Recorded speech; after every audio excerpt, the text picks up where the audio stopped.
पण होऊ शकतो बांधकाम कोण दुसरं आणि बाकी सगळे अलाइनमेंट वगैरे आणि माझ्या मते तर सर्व CRZ असेल. त्याच्यामुळे ते काही परवानगीला अडचण नाही ना. खाडीचा भाग जरा एकदा तो प्रायोरिटीवर घ्या.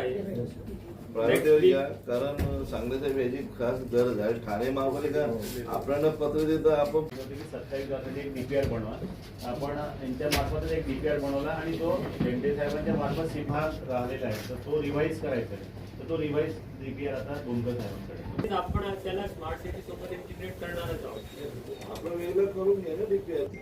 ते आपण फुलफिल केली इनिशियल लेवलला. आपले कॅमेरे त्यांच्या कंट्रोल सेंटरला आता दिसत आहेत. तर त्यांचे पण जे कॅमेरे सराउंडिंग बॉर्डर्सला आहेत कल्याण डोंबिवलीच्या, तर सिटी ऑफिसकडे कोणाला सांगावं लागेल. कनुरू सर आहेत ते कॉर्डिनेट करतात.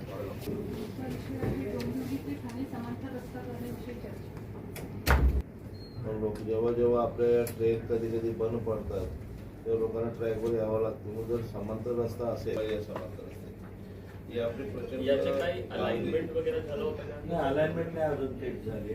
त्यांचं एक कोण करणार आपण करतोय की आणि महापालिकेने एक पत्र पण Common दिलं एक च्या माध्यमातून त्यांचं एक वर्षानुवर्ष अन्याय झाला होता. ते अन्यायातला हे धरून युती सरकारने त्यांनी दिली, पण ते अजून होत नाही. त्यांचे थोडी आले होते 27 गावात. त्यांचं युद्ध पातळीवर हवा अशी मागणी आहे. त्यांनी पत्र पण दिलेली आहे. त्यांचे अध्यक्ष पण याच्या